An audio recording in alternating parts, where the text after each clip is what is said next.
Conquista española. Bienvenidos. Bien, el templo tiene tres etapas constructivas. La primera etapa constructiva sucedió en el año 1110 por la cultura tlahuica. Posteriormente, hacia el año 1150 o 1350, cultura xochimilca. Para el año 1486-1502 es la última etapa, la cultura mexica. Toda la banqueta que ya observamos está adosada a los muros para conmemorar la muerte de Ahuitzol, que ocurrió en el año 1502. El asentamiento náhuatl ocurre en el año 1200 o 1220. Bien, vamos a empezar a subir. En la parte de abajo pasamos por este lugar que son unos ahuehuetes o sabinos milenarios, con una antigüedad de 2000 o 3000 años, y están partidos por un rayo, lo que simboliza una puerta, la puerta hacia el templo del Tepostecal. Este lugar se llama Axitla, significado lugar de manantiales. En ese mismo lugar vamos a encontrar el bautisterio, donde el último señor de este señorío fue bautizado a la religión católica el día 8 de septiembre de 1538. De este lugar hasta el templo tenemos 2 kilómetros de distancia, un aproximado de 2000 escalones. El templo está a 400 metros sobre el nivel de la población a nivel vertical y a 2200 metros sobre el nivel del mar. El camino por ustedes caminaron es un camino antiguo, que a lo largo de ese camino hay partes donde todavía se observan basamentos de lo que fueron cuartos de guardia, porque en aquellos días no podríamos subir como subimos hoy. Fue un lugar restringido, sagrado. Muy pocas personas podían llegar a este lugar. Es un camino ceremonial.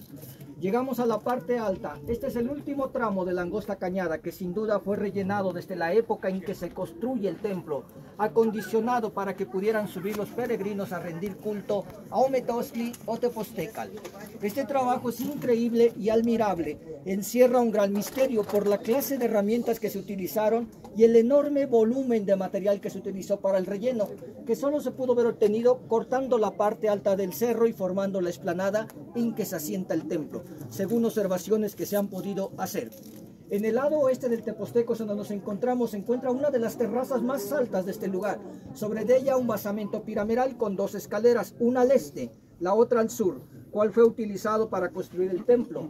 Algunos de los materiales constructivos para el basamento piramidal y el templo no se tienen en el cerro, por lo que la cal, el tesón obtenidos de San Juan Tlacotenco y San Andrés de la Cal.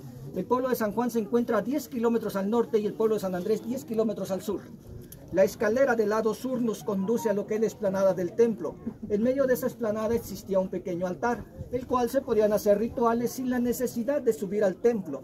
Rituales probablemente asociados a personas que por su condición social no podían subir al templo. Sobre esa misma explanada se ubica una tercera escalinata. La escalinata que nos trae al templo de Tepostecal tiene 3 escalones. La huella de los escalones es muy pequeñita, tal como corresponde a la tradición arquitectónica de Mesoamérica. El tamaño de los escalones no es a consecuencia de que los antiguos habitantes del santuario tuvieran pies pequeñitos.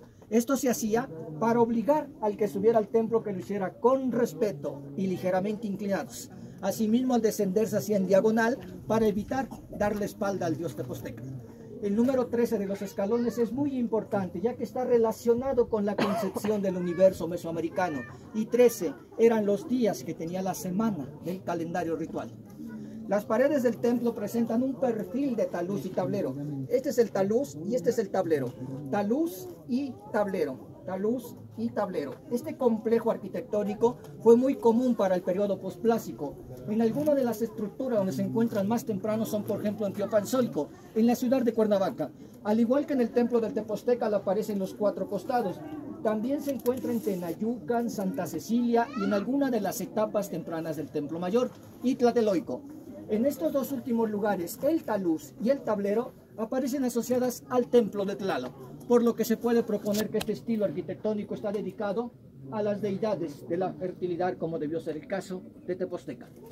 Como estos templos están asociados a los templos de Tlaloc, lo que observamos aquí, lo que fue un sol, lo que sigue son las nubes, gotas de lluvia, la lluvia y el horizonte. El templo se compone por 2 cuartos. El primero de ellos, que es subiendo la escalinata, que funcionó como un vestíbulo, con 3 claros, 1, 2 y 3, siendo el central mayor formado por los remates de los muros norte y sur y 2 pirales. El segundo es un pequeño salón que se atraviesa por una puerta lateral. El salón fue el lugar más sagrado del templo. Tanto el salón como el vestíbulo tienen adosado a los muros de una época anterior con relieves y un texto con varios signos que son un sistema de comunicación o lingüístico que se utilizó en el posplásico. El texto hace referencia al dios Tepoztecal, al sacrificio, las responsabilidades y el poder de los gobernantes. Todos los signos son arrastrados por chorros de agua y sangre. El agua quemada que simbolizan la unión de las fuerzas frías terrenales y femeninas con las calientes celestes masculinas que daban vida al universo. En los tres costados de los muros exteriores del templo se encontraban clavos decorativos en formas de calavera, 5 en el costado norte, 4 en el este. En el costado sur no se conservan estos clavos, pero debieron de mantener una simetría con el lado norte. El templo fue abandonado en el año 1538 cuando Tepoztecal es bautizado a la religión católica y encontrado en el año 1893 por el arquitecto Francisco Rodríguez, quien con la ayuda de la población comenzaron los trabajos de conservación y limpieza. Para el año de 1895 el templo ya es liberado de escombro, maleza y es presentado en la Ciudad de México en el Congreso de las Américas al mundo. 80% es original, 20% restaurado. Un pequeño acercamiento a lo que pudo haber sido este templo en el año 1200 o 1538.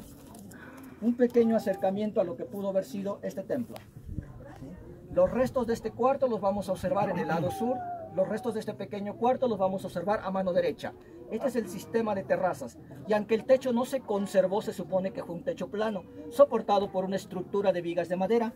Sobre eso se coloca una mezcla de fragmentos de tezontle pegados con cal, arena. Por último, una capa de tierra impermeabilizado.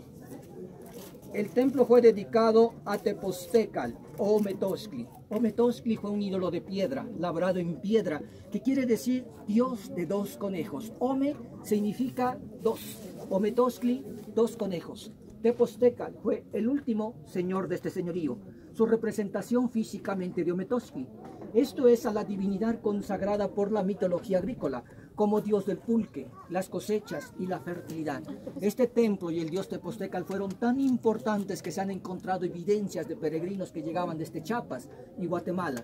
Y a lo largo del tiempo en este santuario vivieron varias personas que fueron su manifestación del dios Tepoztecal.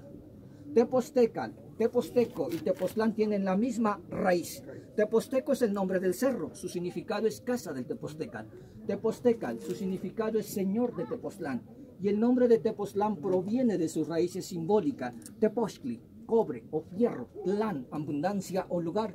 Entonces el nombre de Tepoztlán, su significado es lugar donde abunda el cobre o donde se venera el cobre. No porque haya cobre, por la hacha del dios Tepoztecal que fue de cobre. La otra opción, Tepoztlán, lugar de los cerros quebrados. La luna y el conejo están muy asociados al pulque, la bebida alcohólica de Mesoamérica, la cual era blanca, por estas razones que los dioses del pulque portaban la narijera lunar en la nariz, como dioses del pulque. Otros signos asociados a esta deidad son la olla del pulque.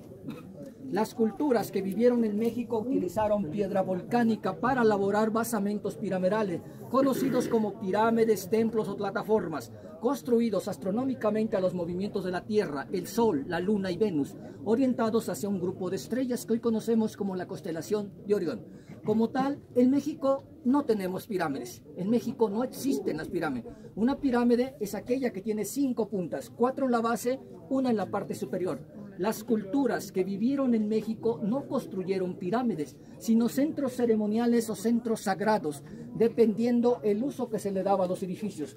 Para los lugares sagrados la palabra correcta son teocalis, teocalis. Su significado en náhuatl, teo, energía o universo, cali, casa, es decir, templos o adoratorios, dichos de manera coloquial. Así que este recinto se encuentra en un altepel allá en Tepoztla. Intiocali, Inaltepel, Intepoztla. Por eso esta pequeña frase, subir al Tepozteco es sentir el compromiso milenario de nuestros viejos abuelos y poder trascender nuestra existencia en el plano espiritual. Subir al Tepozteco con respeto y humildad como dignos herederos. Subir al Tepozteco es encontrarte con la montaña sagrada, el lugar de los dioses. El templo de Tepoztecal se compone por 3 elementos arquitectónicos. En el área este, su templo y su explanada. Área este, lo que fue una área habitacional, que tuvo la función de albergar a los sacerdotes, sirvientes y talleres productores de papel amate. Hoy funciona como un mirador. En el área central donde se encuentra actualmente la taquilla, 3 elementos: un muro, una banqueta y los restos de un cuarto, cuya función fue el control para subir al área del templo. Las montañas que rodean al templo son 4. Al norte, el precioso Tlahuiltepel, su significado es Cerro de la Luz. Al oeste, Ocelotzin, su significado es Cerro del Jaguar. Al sur, Chalchiltepel, su significado es Cerro del Tesoro. Y al este, Incaltepel, su significado es Cerro del Viento. Esas son las 4 montañas que rodean al templo de Tepostecal. Este lugar no fue conquistado por los españoles, no fue destruido por los españoles. Los españoles no pudieron llegar a este lugar. Aquí solamente llegó Fray Domingo de la Anunciación, un fraile dominico, a dialogar con Tepostecal para que deje de adorar a Ometoscli y adorar a la Santísima Virgen de la Natividad. Por eso el único día que ustedes pueden subir a este lugar en la noche es el 7 de septiembre. Aquí se hace una ceremonia. Es un recordatorio que el día 7 de septiembre del año 1538, Tepostecal se despide de sus dioses, de sus creencias, para el día 8 ser bautizado a la religión católica. El reto y el motivo que tuvo Tepostecal para salvar a su pueblo y aceptar la religión católica, parte derecha del templo Fray Domingo de la Anunciación lo reta. Yo aviento mi cruz de metal. Si mi cruz de metal se rompe, no es mi Dios verdadero. Tú avientas a Ometoscli. Si Ometoscli se rompe, no es tu Dios verdadero. Desafortunadamente se rompió Ometoscli. Los pedazos de Ometoscli están enterrados en Huastepé como cimientos de la Iglesia Católica de Huastepé. Por esa razón, Tepostecal acepta la religión católica. 7 de septiembre en ese lugar y el día 8 es en la parte de abajo, la fecha más importante para el pueblo de Tepoztlán. Esta leyenda apunta hacia el oriente, es decir, hacia el océano Atlántico como punto de origen de estas razas. Quizá por eso que la gran mayoría de los templos prehispánicos, al igual que las iglesias católicas construidas sobre ellos, están orientados en esta dirección. En Tepoztlán, todas las iglesias y capillas están sentadas sobre templos prehispánicos y orientadas hacia el oeste. Muchas gracias por haberme escuchado, que tengan una excelente tarde, que Dios me los bendiga y un excelente regreso a casa, un buen inicio de año a todos.